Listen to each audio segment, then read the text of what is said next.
Menurut orang Yahudi, nama Israel ini wujud sebab Nabi Yakub bergusti dengan Tuhan. Okey, sebagai disclaimer, saya cuma nak cerita ikut pandangan orang Yahudi lah, bukan ikut tradisi orang Islam, sebab nanti kan pelik kan. Jadi saya panggil Nabi Yakub dalam cerita ni lah Jacob. So ceritanya, pada satu hari ni Jacob ni waktu malam ni dia pergilah nak merantau ke Kanaan. Kanaan ni sebenarnya kawasan Jalud dulu lah. Tapi sekarang kita panggil dia Jordan sekarang. Jordan dengan Lebanon. Okay, dia nak pergi Kanaan. Bila dah malam tu dia lepak lah dekat sungai kan. Pasal time dia duduk kat sungai tu, macam ada seorang pemuda ni, dia jumpa baginda, dia nak bergusti. Jadi diorang pun bergusti lah. Bergusti. Dan pemuda ni masih lagi tak boleh kalahkan Jacob ni. Sampai nak dekat subuh, tak boleh kalahkan. Jadi nak tak nak si pemuda ni terpaksa. Dia cari peha Jacob, dia tekan. Macam ada kawasan sendi kat peha kan, dia tekan. Pap! Terus terjatuh Jacob. Tak pasti dia tergeliat ke apa kan, atau macam terkehel kan, tapi dia jatuh. Tapi itu pun Jacob masih lagi nak melawan.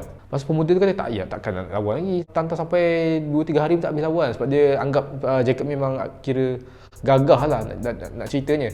Pemuda tu pun tanya, macam mana saya nak hentikan apa kita punya pengusti ni? Jacob pun cakap, boleh tapi dengan syarat berkati aku dulu. Mungkin sebab time tu Jacob sedar yang pemuda ni bukan pemuda yang biasa. Mungkin dia orang alim dan sebagainya. Jadi pemuda tu pun cakap, okey, mulai hari ni nama kau ialah Israel. Kalau ikut dalam bahasa Yahudi, Israel ni kira macam orang yang kuat, diberi kekuatan oleh Tuhan, ataupun orang yang kuat terhadap Tuhan. Ada sebab ikut interpretasi setengah pengkaji, pemuda tu sebenarnya ialah Tuhan sendiri, Yahweh. Ini menurut apa setengah interpretasi, especially dalam kalangan orang Kristian lah. Tapi dalam kalangan orang Yahudi, sebab ada yang cakap, sebab perkataan yang digunakan terhadap pemuda tu dalam kitab-kitab diorang ialah malak, dekat dengan malaikat lah sebenarnya. Jadi pemuda tu sebenarnya mungkin malaikat yang datang untuk berkati Nabi Yakub dengan nama Israel. Tapi kalau kita tengok macam pandangan Islam, nama Israel ni dia macam unik sikit sebab kita panggil sebagai pejalan malam, seingat saya. Maksud terma Israel ni macam berbanding dengan terma Yahudi macam orang yang diberi kekuatan oleh Tuhan.